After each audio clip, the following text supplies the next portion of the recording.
Estaba celebrando mi cumpleaños 62 en casa, cuando mi nieta de apenas 10 años, discretamente, puso una nota en mi mano. «Abuela, no comas esto, confía en mí», decía. Me quedé helada. Decidí cambiar mi cupcake por el de mi nuera, y lo que pasó 5 minutos después me dejó en shock. Pero antes de continuar, asegúrate de estar suscrito al canal y escribe en los comentarios ¿desde dónde estás viendo este video? Nos encanta saber hasta dónde están llegando nuestras historias.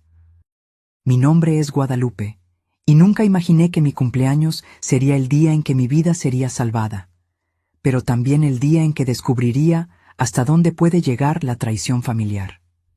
Javier, mi hijo, había planeado una pequeña fiesta en su casa. Era una celebración íntima, solo nosotros 4, yo, él y Alondra, mi nuera, además de Sofía, mi nieta de 10 años.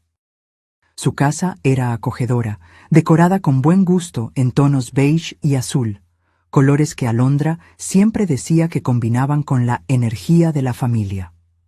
Las paredes estaban decoradas con fotografías de nuestra familia, aunque noté que las imágenes donde yo aparecía sola con Javier habían disminuido gradualmente en los últimos meses. Pequeños detalles que, mirando hacia atrás, debieron haberme alertado. El ambiente era agradable esa tarde de primavera. La mesa del comedor había sido arreglada con esmero, con un mantel de encaje que yo misma les había regalado la Navidad pasada. En el centro, un pequeño arreglo de margaritas, mis flores favoritas, y 4 lugares impecablemente puestos.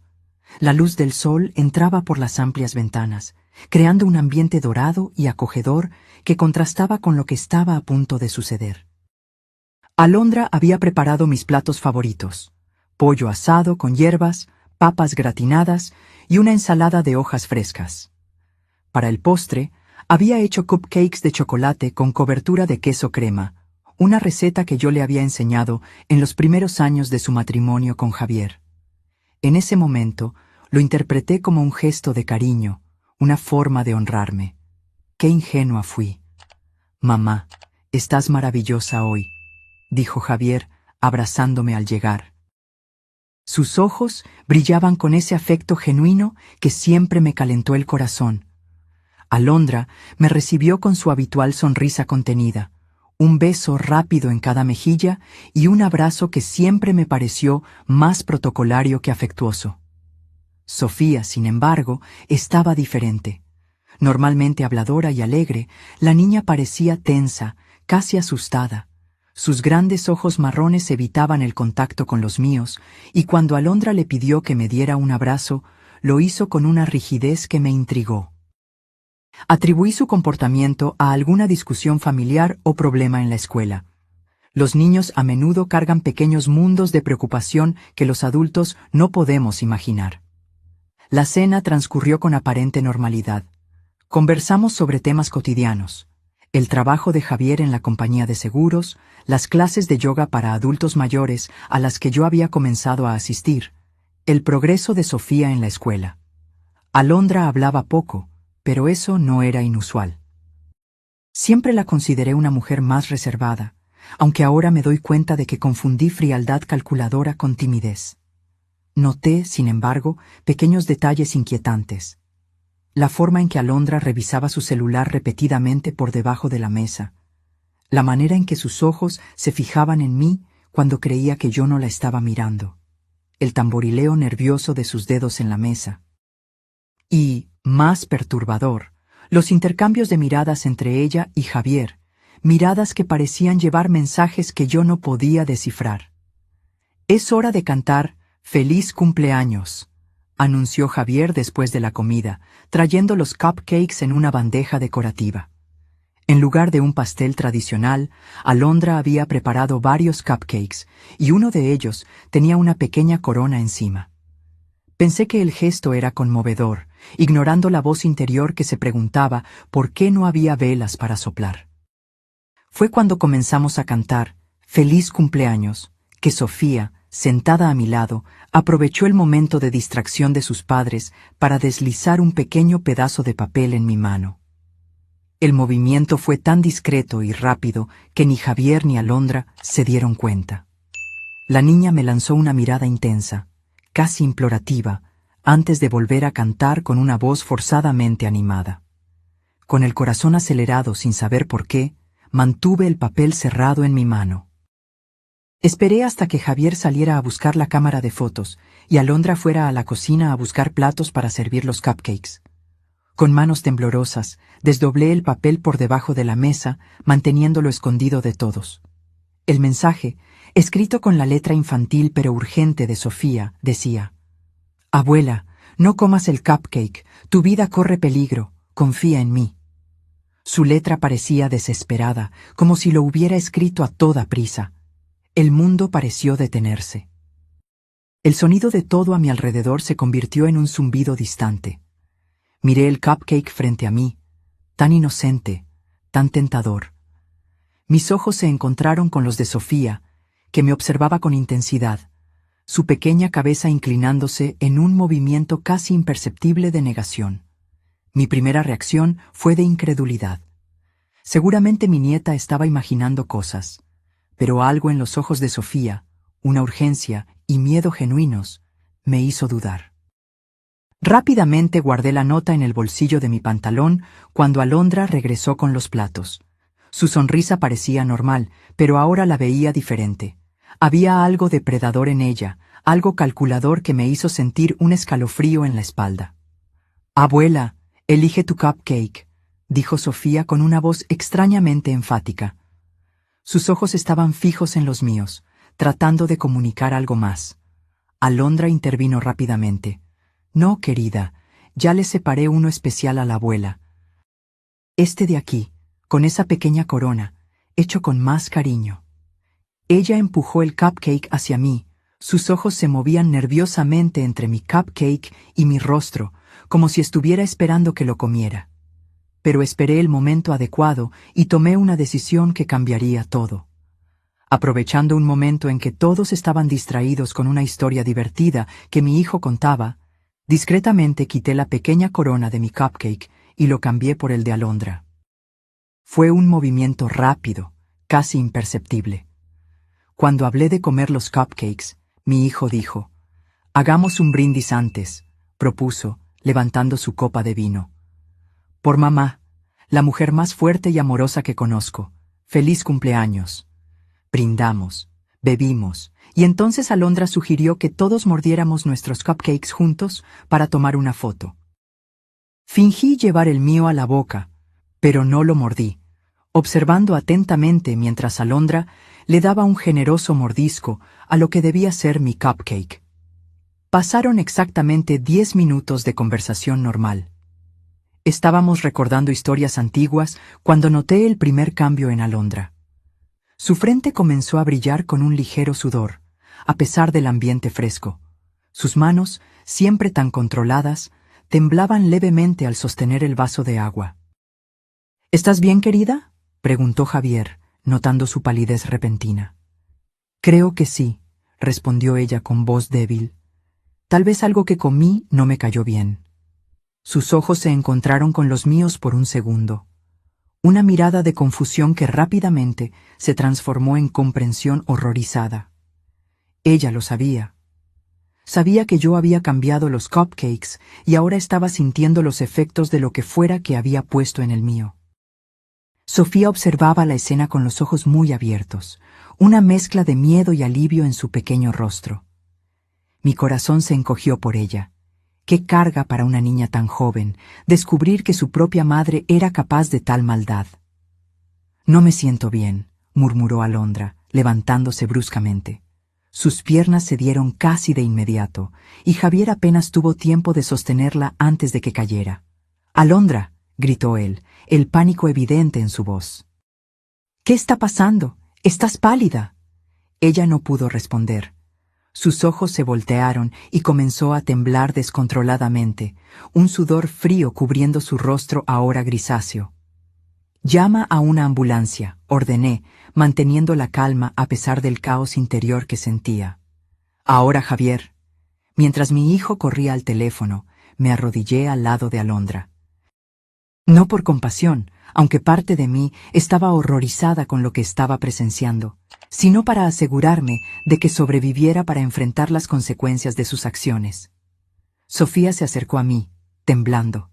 «Abuela», susurró. No sabía qué hacer. Escuché a mamá hablando por teléfono anoche, diciendo que había conseguido un medicamento fuerte para el corazón y que lo iba a poner en tu cupcake. Dijo que nadie sospecharía porque ya estabas olvidando las cosas. Abracé a mi nieta con fuerza, protegiéndola del horror que se desarrollaba frente a nosotros. Hiciste lo correcto, mi amor.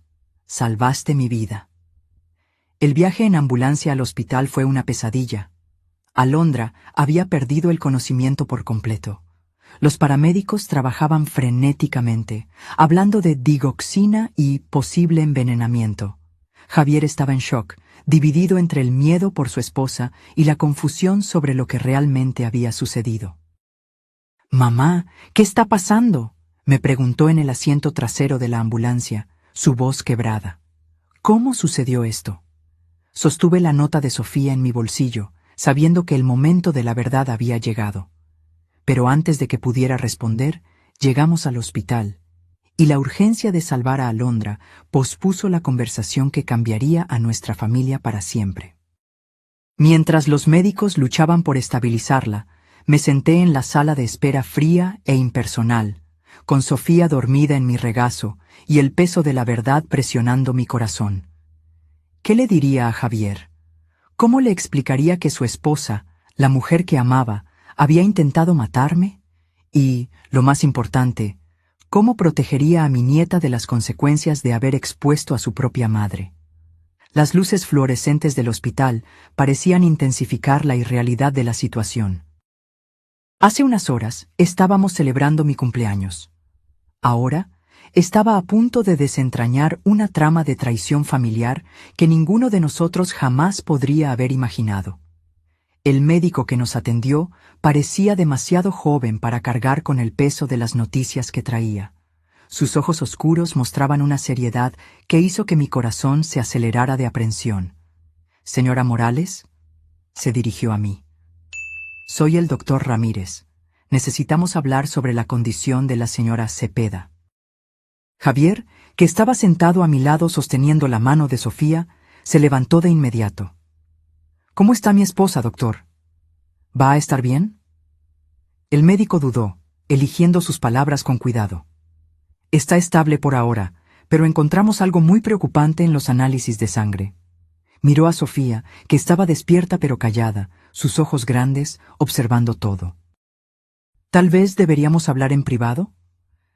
«Sofía puede quedarse con la enfermera en el área infantil», sugerí, dándome cuenta de que la niña no debía escuchar los detalles técnicos de lo que su madre había hecho. Después de que se llevaron a Sofía, el médico nos condujo a una pequeña sala de consulta. El olor a desinfectante era opresivo, casi sofocante, mientras nos sentábamos en las sillas frías de plástico. Los análisis de sangre de la señora Cepeda mostraron niveles alarmantes de digoxina, explicó el doctor Ramírez. Es un medicamento que se usa para tratar afecciones cardíacas, pero en la cantidad que encontramos en su sistema es potencialmente letal. Javier palideció, su expresión una mezcla de confusión y horror. ¿Digoxina? Alondra no tiene problemas cardíacos. ¿Cómo es que esto? ¿Por qué? Esa es exactamente la pregunta, señor Cepeda. Su esposa no debería tener digoxina en su sistema, y la cantidad que encontramos. El médico hizo una pausa significativa. Bueno, no llegó allí por accidente. Fue en ese momento que me di cuenta de que no podía posponer más la verdad. Con manos temblorosas, saqué la nota de Sofía de mi bolsillo y se la entregué a Javier. «Hijo». Mi voz sonó más firme de lo que esperaba. «Sofía me dio esto antes de cortar los cupcakes». Javier leyó la nota. Sus manos comenzaron a temblar incontrolablemente. Me miró, luego al médico, una expresión de incredulidad total en su rostro.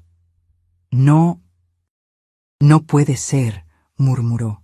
«Alondra nunca... Ella no haría...». «Cambié los cupcakes, Javier», confesé, sintiendo que un peso enorme salía de mis hombros con la verdad. Lo que Alondra está sintiendo ahora era lo que yo estaría sintiendo si hubiera comido lo que ella preparó para mí. El médico observaba nuestra interacción con una expresión grave. Señor Cepeda, señora Morales, tendré que reportar esto a la policía.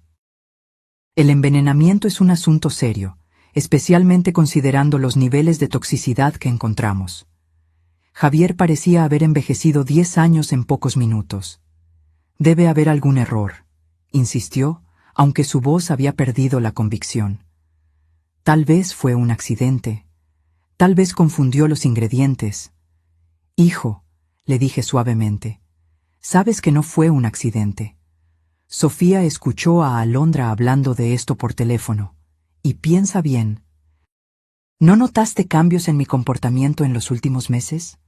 ¿Confusión, olvidos, mareos? Su rostro mostró el momento exacto en que la comprensión lo golpeó. Dios mío, susurró. Alondra, me había estado diciendo que estabas mostrando signos de demencia temprana, que necesitábamos considerar opciones de cuidado asistido para ti. Se cubrió el rostro con las manos, y yo le creí. El doctor Ramírez intervino con suavidad. Señor Cepeda, nos gustaría hacerle análisis de sangre a su madre también. Si su esposa ha estado administrándole digoxina a la señora Morales por algún tiempo, necesitamos evaluar los daños potenciales en su corazón. Acepté de inmediato. Mientras el médico salía para preparar los análisis, me quedé a solas con mi hijo, un abismo de traición y horror entre nosotros. Mamá, Javier finalmente habló con la voz ahogada. ¿Cómo pudo pasar esto? ¿Por qué? ¿Por qué Alondra le haría algo así a ti? Dinero, probablemente, respondí, sintiendo una extraña calma ahora que la verdad estaba saliendo a la luz. ¿Recuerdas la herencia que recibí de la tía Gabriela hace 6 meses? Fue cuando los olvidos comenzaron, cuando Alondra comenzó a visitarme más, siempre trayendo té o comida preparada especialmente para mí. Javier pareció físicamente golpeado por mis palabras. Ella estaba planeando matarte y usar mi nombre, nuestra relación, para conseguir tu dinero. Y Sofía lo descubrió, agregué. Imagina el peso que esa niña ha cargado, descubriendo lo que su propia madre estaba haciendo. En ese momento, la puerta se abrió y una mujer de mediana edad entró, seguida por un oficial uniformado. Señora Morales, señor Cepeda, soy la detective Méndez. Necesitamos hablar sobre lo que sucedió hoy. Las horas siguientes fueron un borrón de declaraciones, análisis de sangre e interrogatorios.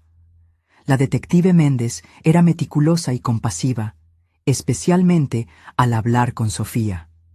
La niña, valiente más allá de sus años, contó cómo se había despertado la noche anterior con sed y había escuchado a su madre por teléfono en la cocina. Estaba hablando de la abuela, explicó Sofía, su vocecita temblando ligeramente. Dijo que había conseguido un medicamento fuerte que haría que pareciera natural. Que la abuela ya estaba mostrando signos de confusión y nadie sospecharía. Sus ojos se llenaron de lágrimas. Sabía que estaba mal. Mamá siempre me enseñó que envenenar está mal. En las historias, solo los villanos envenenan a las personas. La simplicidad moral de una niña de 10 años contrastaba dolorosamente con la complejidad de la traición adulta. Mientras Sofía hablaba, sostuve su mano, maravillada con su valentía y claridad de pensamiento. Los resultados de mis análisis de sangre confirmaron nuestras sospechas. Había rastros de digoxina en mi sistema, no lo suficiente para ser fatal, pero indicando claramente que había estado siendo envenenada gradualmente durante semanas, tal vez meses. El envenenamiento crónico con digoxina puede causar confusión, problemas de memoria, fatiga, explicó el doctor Ramírez. Síntomas fácilmente atribuibles a la edad o demencia temprana, especialmente por familiares sin entrenamiento médico. La detective Méndez tomó notas detalladas. Señor Cepeda, ¿su esposa alguna vez sugirió cambios en el testamento o en las finanzas de su madre? Javier parecía destrozado al responder. Sí. Hace 2 semanas logró que mi madre firmara un poder que me daba control sobre sus finanzas en caso de que su condición empeorara. Yo pensé que estábamos ayudando. ¿Y dónde están esos documentos ahora? En nuestra caja fuerte en casa, junto con los otros documentos importantes. La detective le pidió a Javier que recuperara esos papeles lo antes posible. Necesitaremos investigar cuándo fueron redactados y quién los preparó.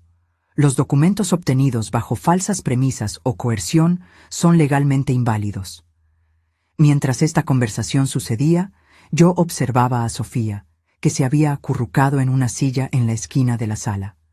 Sus pequeños hombros cargaban un peso inmenso. Había denunciado a su propia madre, algo que ninguna niña debería tener que hacer.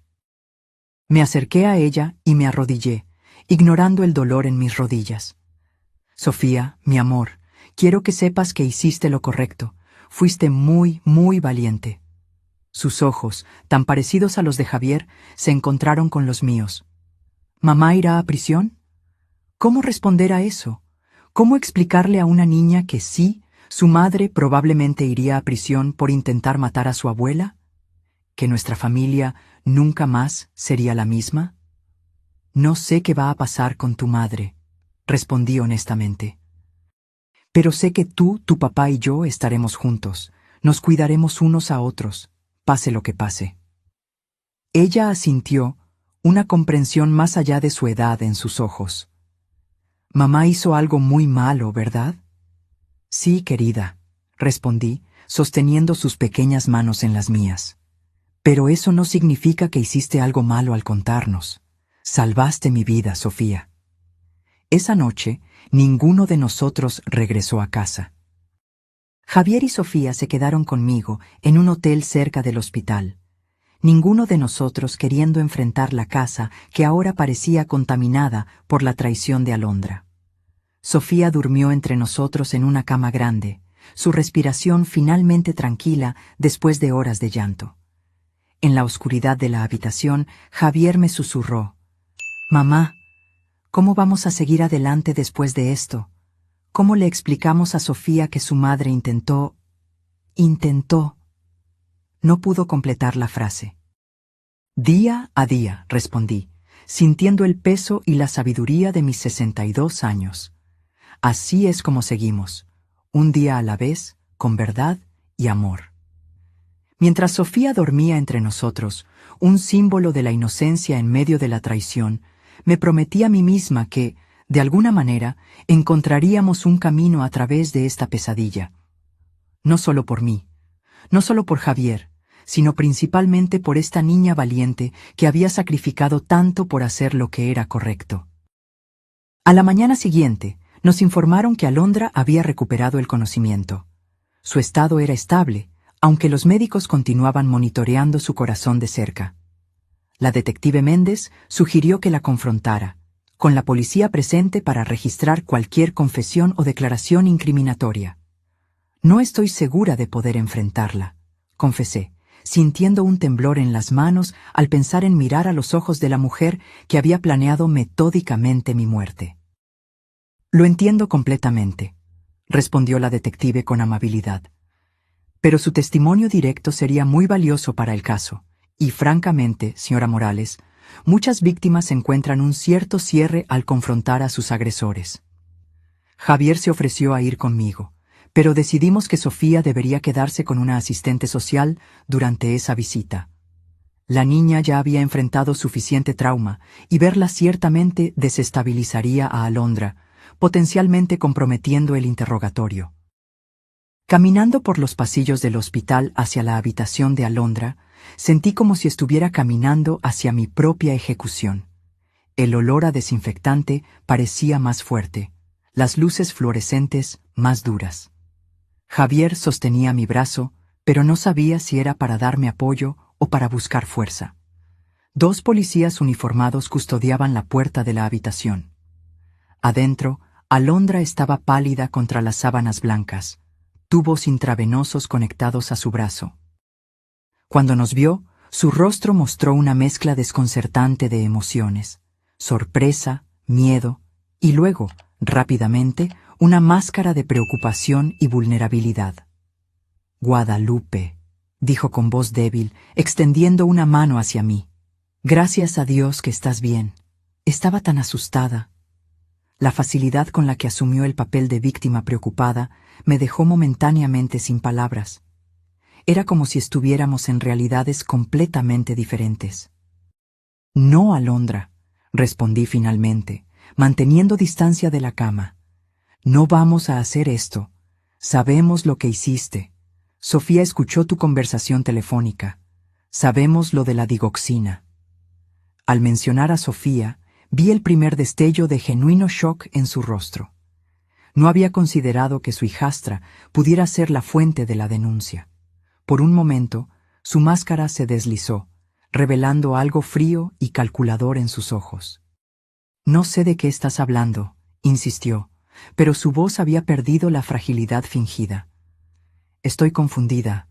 Los médicos dijeron que fui envenenada. ¿Cómo puedes acusarme de algo así cuando yo soy la víctima? Javier, que había permanecido en silencio hasta entonces, dio un paso al frente. Encontramos los frascos, Alondra, en el fondo de tu cajón de lencería, digoxina, a nombre de un paciente que no existe. Eso era un farol. No habíamos buscado en su casa todavía, pero su reacción lo confirmó todo. Su rostro palideció aún más, y por un instante vi pánico en sus ojos. No entienden, dijo, cambiando de táctica. Estábamos tratando de ayudar a Guadalupe. Está confundida, está perdiendo la memoria. Tú mismo lo viste, Javier. Sus episodios se están volviendo más frecuentes. No había episodios, respondió Javier, su voz temblando de rabia contenida. Eras tú, envenenándola lentamente, haciéndonos creer que estaba desarrollando demencia. ¿Por qué, Alondra? ¿Por su dinero? ¿Por la casa? Alondra mantuvo el silencio por un largo momento, evaluando sus opciones. La detective Méndez, que observaba desde la esquina, se acercó. Señora Cepeda, tenemos suficiente evidencia para arrestarla por intento de homicidio. Los análisis de sangre de la señora Morales muestran envenenamiento crónico por digoxina. Su propia sangre muestra una dosis casi fatal de la misma sustancia, y tenemos el testimonio de su hijastra. Su cooperación ahora podría ser considerada en la sentencia. Algo cambió en los ojos de Alondra entonces, una rendición tal vez, o un frío recálculo de sus posibilidades.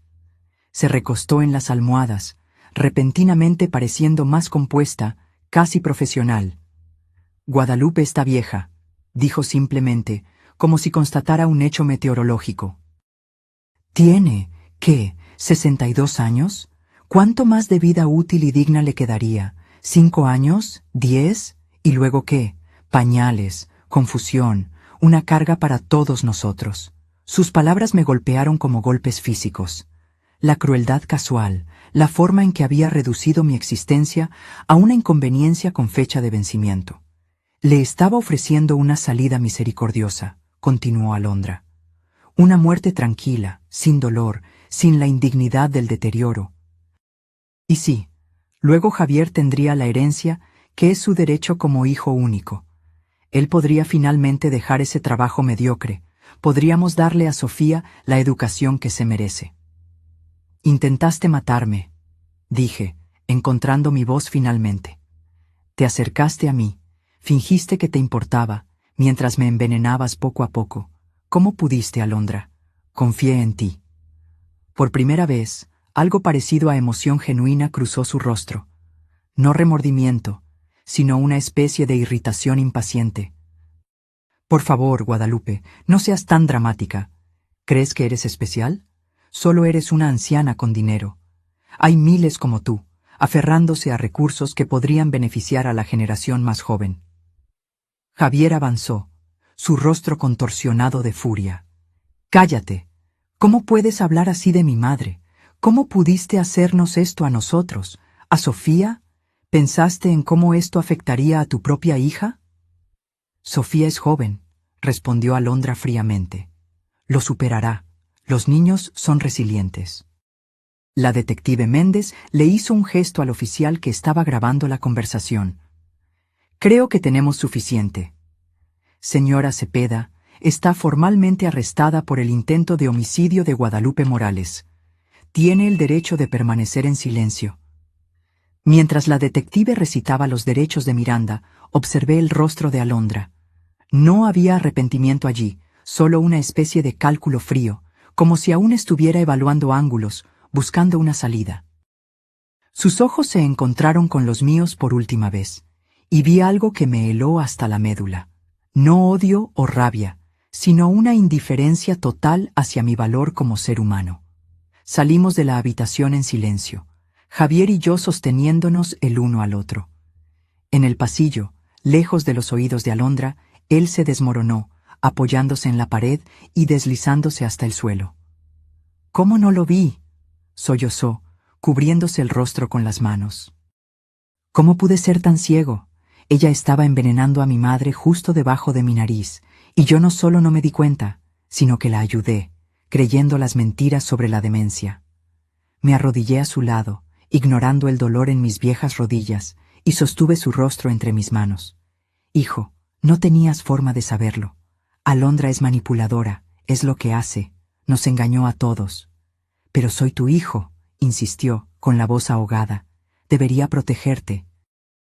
En cambio, estaba planeando ponerte en un asilo porque creía que te estabas volviendo senil». La detective Méndez se acercó, ofreciéndole pañuelos a Javier y dándonos un momento para recuperarnos. «Señor Cepeda», dijo amablemente, «las personas como su esposa son expertas en manipulación. Construyen mentiras tan convincentes que incluso los profesionales entrenados pueden ser engañados. No se culpe». Regresamos al hotel, donde Sofía nos esperaba con la asistente social. La niña corrió a los brazos de su padre tan pronto como nos vio, y mi corazón se encogió al ver el vínculo entre ellos, algo genuino y puro en medio de tanta falsedad. Los días siguientes fueron un borrón de declaraciones policiales, consultas con abogados y largas conversaciones con psicólogos, especialmente para Sofía. Alondra fue transferida del hospital a la prisión tan pronto como su estado de salud lo permitió, acusada formalmente de intento de homicidio premeditado. La investigación reveló horrores que ni imaginábamos. En su computadora, la policía encontró extensas búsquedas sobre envenenamiento por digoxina, síntomas de demencia y cómo falsificar documentos legales. También había correos electrónicos intercambiados con una inmobiliaria sobre la venta de mi casa, algo que sería posible tan pronto como el poder que me había hecho firmar entrara en vigor. Más perturbadoras aún fueron las conversaciones con un hombre llamado Rafael, aparentemente un exnovio con quien había mantenido contacto. En los mensajes, ella discutía abiertamente sus planes. «La vieja no durará más de 2 meses. Ya conseguí el poder. Cuando la internen por demencia, venderemos la casa y seremos libres». En otros mensajes, detallaba cómo estaba aumentando gradualmente las dosis de digoxina, quejándose de que yo era más resistente de lo que esperaba. Cuando la detective me mostró estas evidencias, sentí una náusea profunda, no solo por el horror de lo que se había planeado, sino por la frialdad calculadora con la que Alondra había orquestado todo. ¿Cómo podía alguien reducir a otro ser humano, alguien con quien compartió comidas, celebró cumpleaños, construyó recuerdos, a nada más que un obstáculo a ser eliminado? «Es más común de lo que imagina», dijo la detective cuando expresé mi conmoción. «Tenemos casos de envenenamiento por familiares casi todos los meses. Generalmente es por dinero, a veces por venganza. Lo que hace que el caso de Alondra sea inusual es el nivel de planificación y su paciencia». Una noche, aproximadamente una semana después del incidente, Sofía vino a mi habitación en el apartamento temporal que habíamos alquilado. Javier finalmente se había quedado dormido después de días de insomnio, y la niña debería estar durmiendo también. «Abuela», susurró, sus ojos grandes en la penumbra, «¿puedo contarte algo?». Hice espacio para ella en la cama y se acurrucó contra mí como lo hacía cuando era más pequeña. «Claro, mi amor, puedes contarme cualquier cosa». Creo que sabía que mamá estaba haciendo algo malo desde hace más tiempo, confesó, su voz casi inaudible.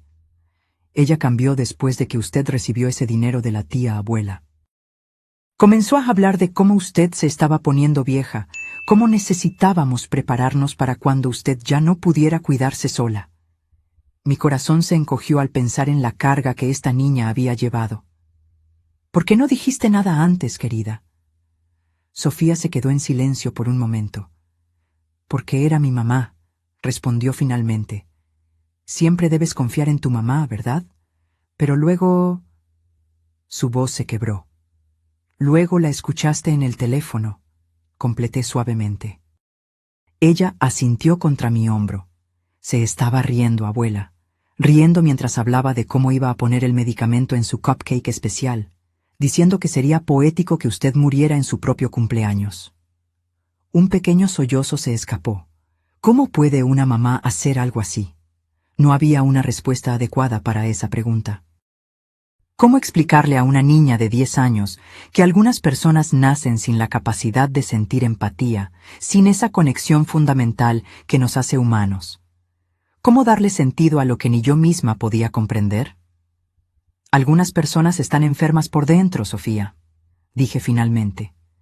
No de una manera que podamos ver, como cuando tienes fiebre o dolor de garganta. Es una enfermedad en el alma que hace que no puedan amar o preocuparse por los demás de la manera que deberían. ¿Mamá tampoco me amaba a mí? La vulnerabilidad en esa pregunta rompió mi corazón.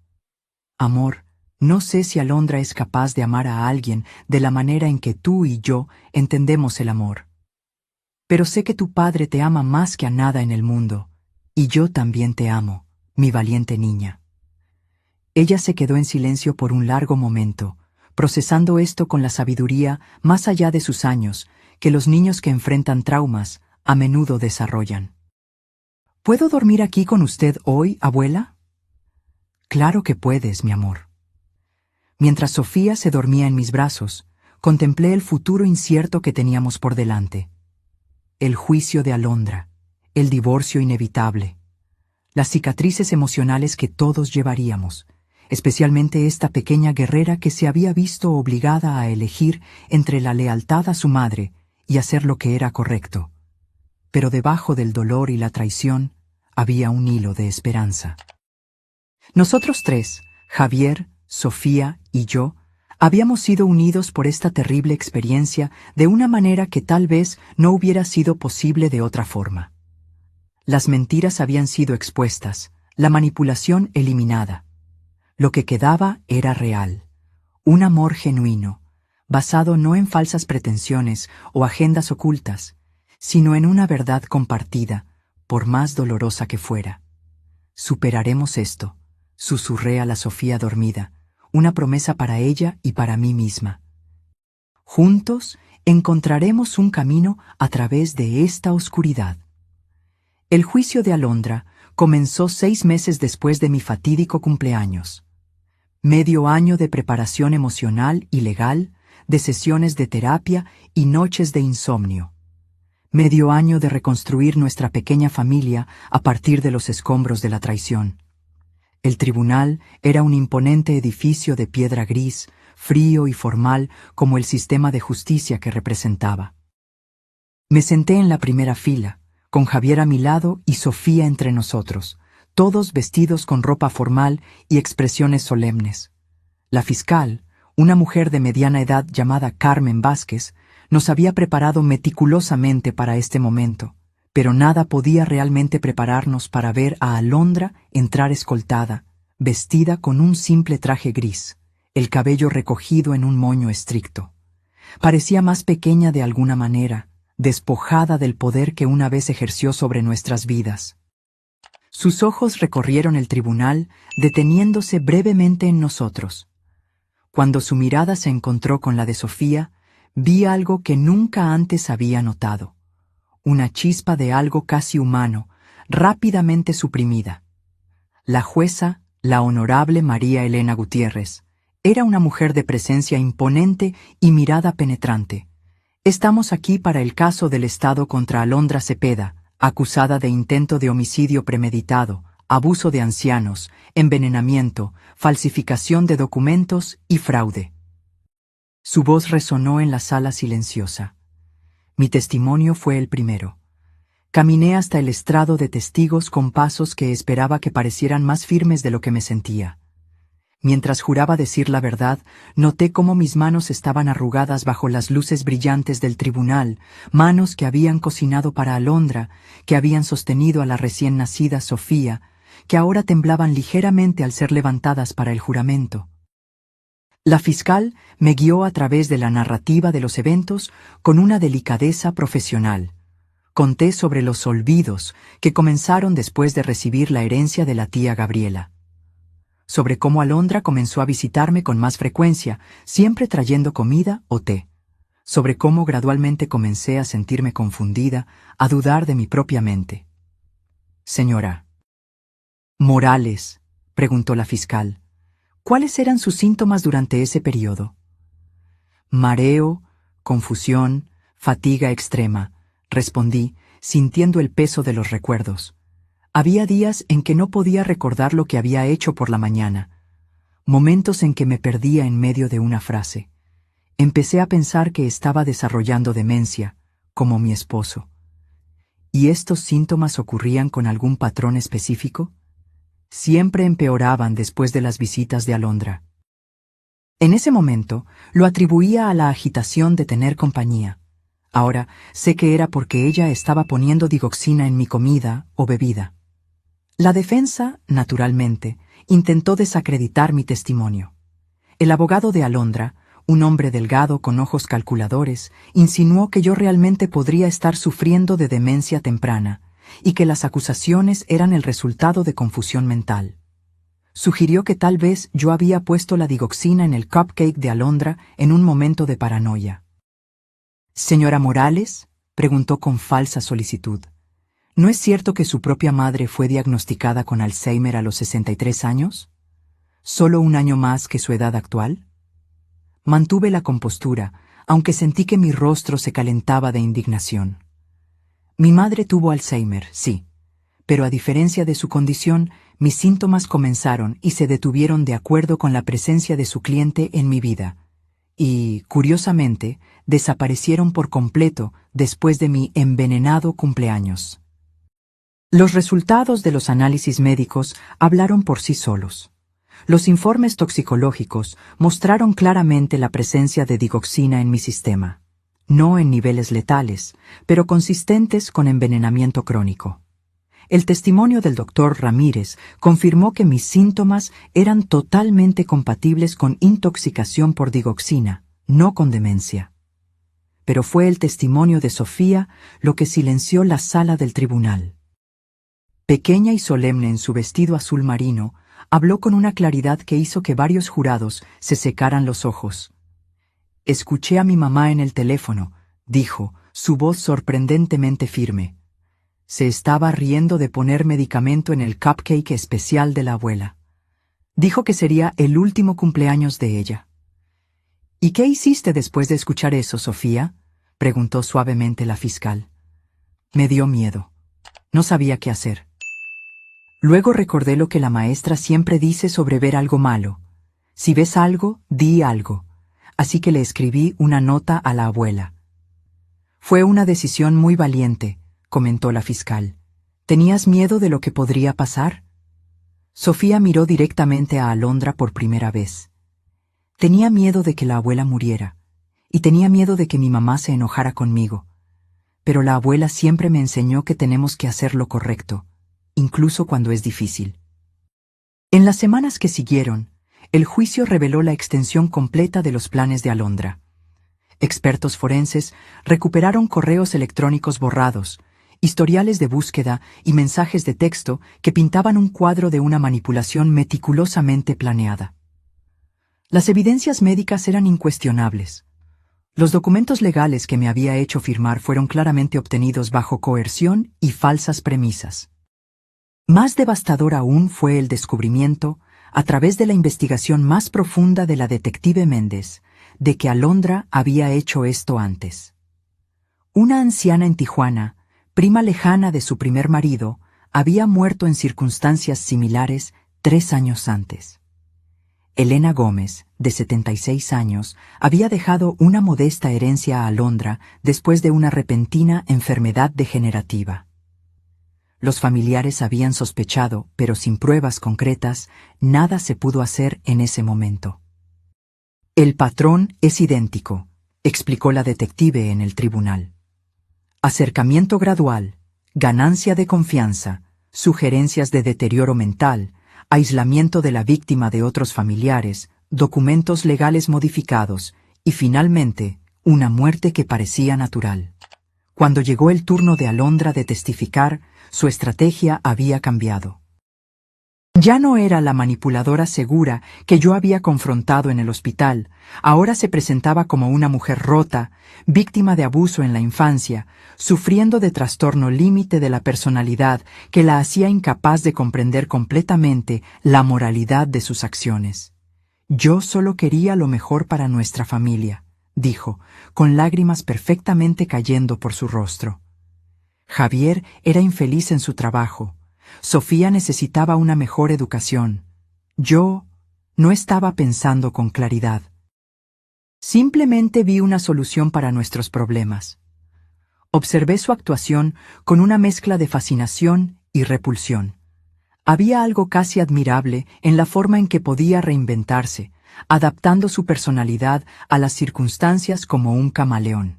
Si no fuera por la montaña de evidencia en su contra, casi podría haber creído en su contrición. Los jurados no fueron engañados. Después de solo 6 horas de deliberación, regresaron con el veredicto: culpable de todos los cargos. La sentencia: 25 años de prisión sin posibilidad de libertad condicional, considerando la premeditación y el historial de comportamiento similar. Cuando la jueza anunció la sentencia, sentí una extraña ausencia de triunfo.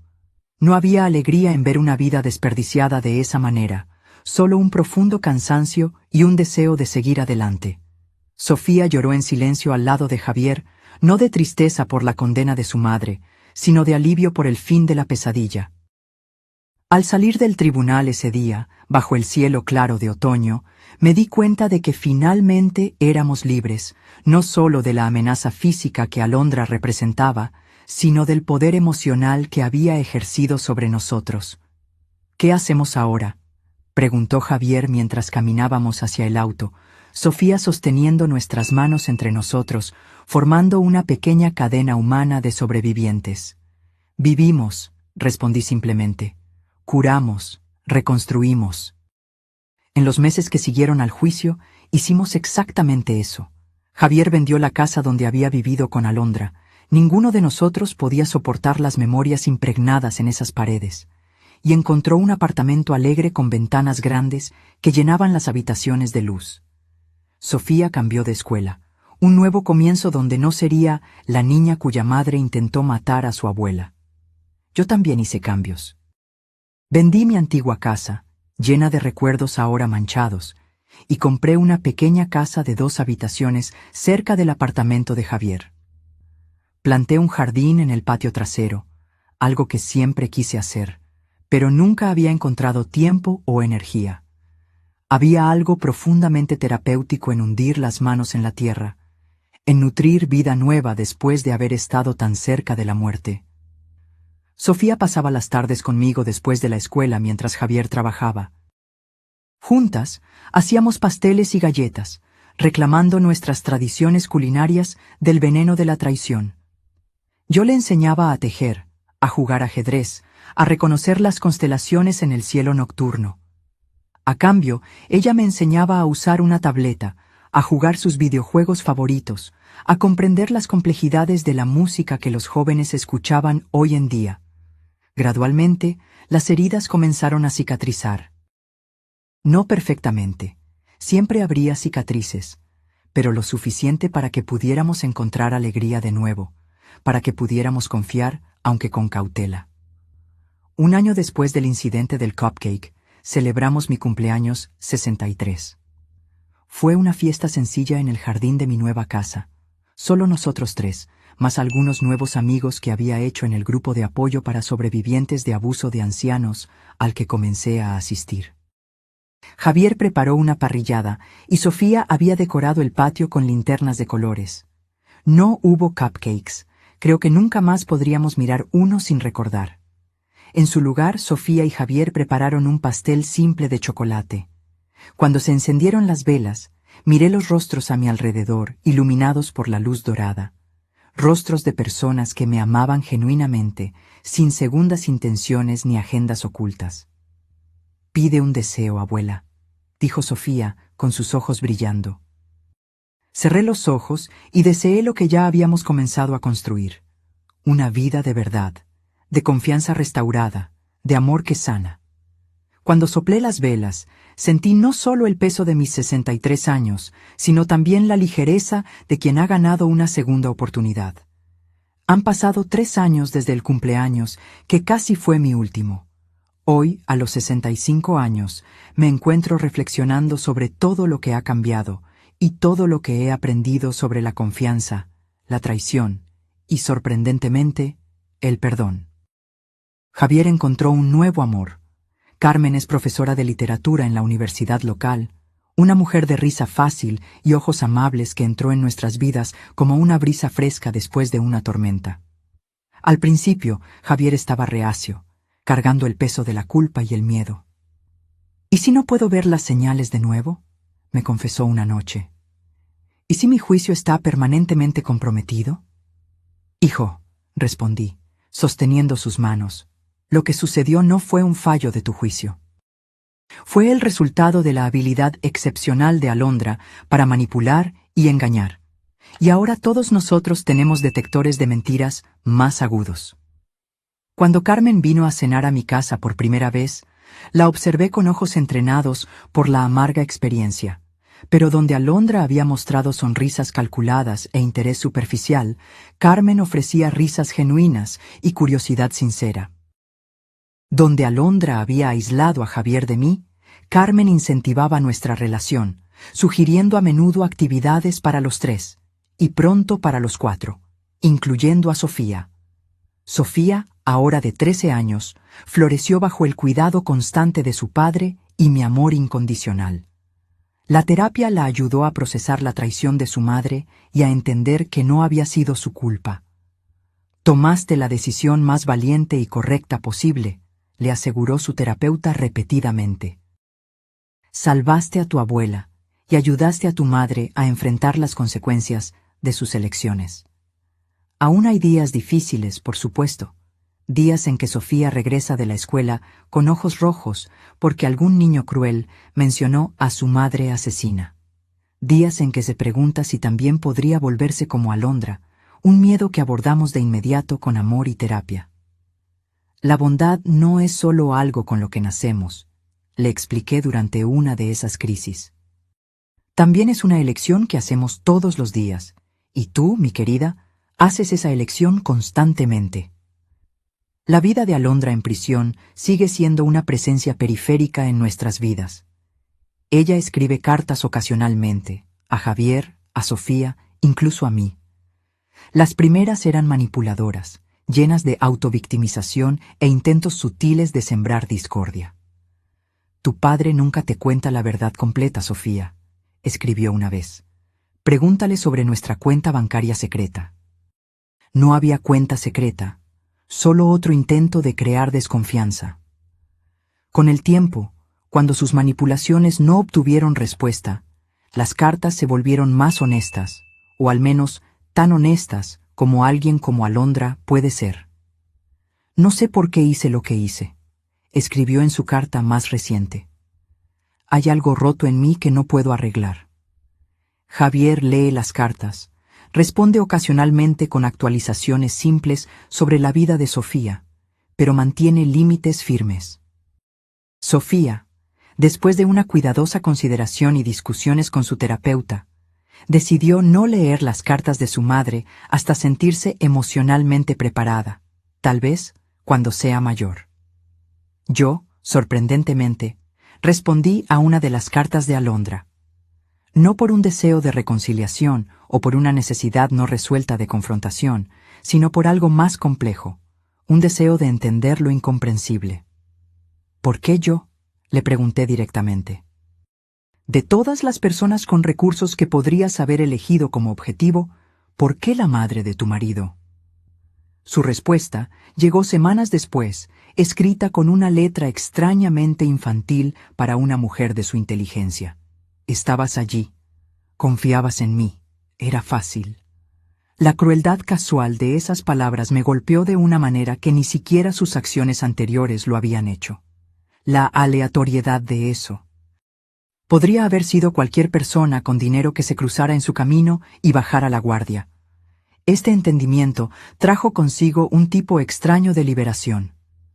La traición de Alondra nunca fue realmente sobre mí, mis fallas, mi ingenuidad, mis vulnerabilidades. Fue sobre los vacíos dentro de ella que nada podía llenar. Con esta comprensión vino no el perdón, exactamente, sino una especie de desapego. Ya no necesitaba cargar la ira como una armadura contra futuras traiciones. En su lugar, redirigí mi energía hacia algo más constructivo. Junto con otras 2 sobrevivientes de abuso de ancianos que conocí en el grupo de apoyo, fundé una pequeña organización llamada Vigilancia Plateada. Nuestro objetivo es educar a los ancianos y sus familias sobre las señales de abuso financiero y físico, especialmente cuando proviene de personas cercanas y de confianza. Visitamos centros comunitarios, residencias asistidas y grupos de jubilados, compartiendo nuestras historias y proporcionando recursos concretos. El aislamiento es la primera táctica, explicamos. Si alguien está tratando de limitar su acceso a otros seres queridos o amigos, eso es una señal de alerta. Más importante aún, enfatizamos que no hay vergüenza en haber sido engañado. Los manipuladores son especialistas en lo que hacen, digo en cada charla. Estudian tus vulnerabilidades, ganan tu confianza y explotan exactamente lo que más valoras, a menudo tu amor por tu familia. Nuestro trabajo generó un interés inesperado de los medios locales. Un periódico hizo un reportaje sobre nosotros, lo que llevó a una entrevista en la televisión. De repente, estaba recibiendo correos electrónicos y llamadas de personas de todo el país que habían pasado por experiencias similares o sospechaban que algo estaba mal en sus familias.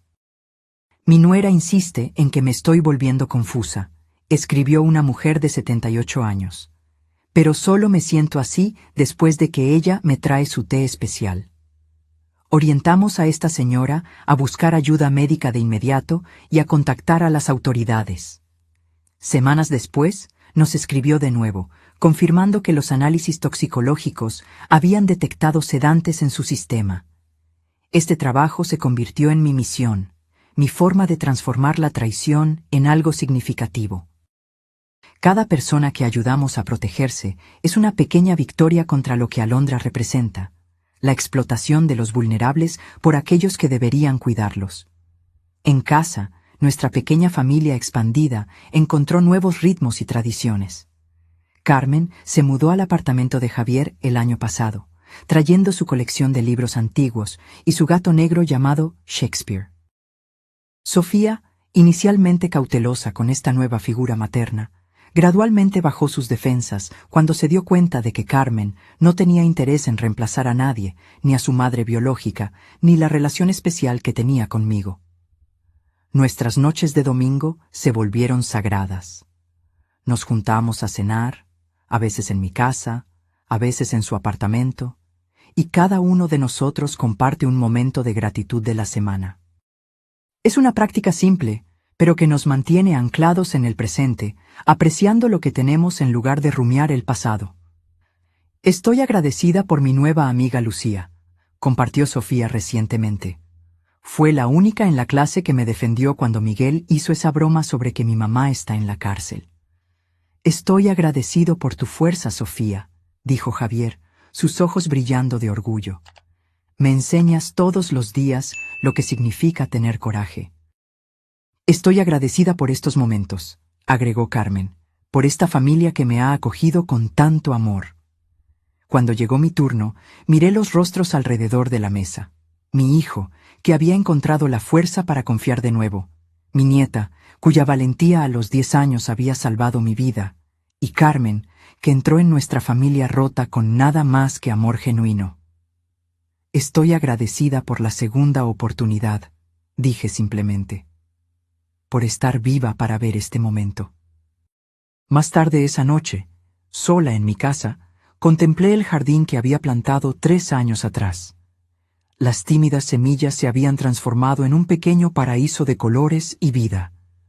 Rosas trepadoras cubrían la pared del fondo. Girasoles se inclinaban hacia la luz. Hierbas aromáticas crecían en macetas pintadas a mano por Sofía. Era una metáfora tan obvia que casi me hizo sonreír. De la tierra envenenada de la traición habíamos creado algo nuevo y hermoso. No perfecto. Todavía había malas hierbas que arrancar, estaciones secas que atravesar, pero genuinamente nuestro. A los 65 años aprendí que la confianza, una vez rota, nunca se restaura por completo de la misma manera. Crece diferente, más cautelosa tal vez, pero también más valorada por saber lo que significa perderla. Como un hueso que se cura después de una fractura, puede volverse más fuerte exactamente en el punto donde se rompió. Rodeada por mi familia, sentí una profunda gratitud por el viaje que habíamos recorrido juntos.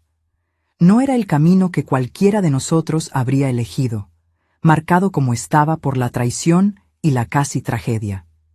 Pero era nuestro camino, y habíamos caminado por él con valentía, con amor, con una determinación que nos sorprendió a todos.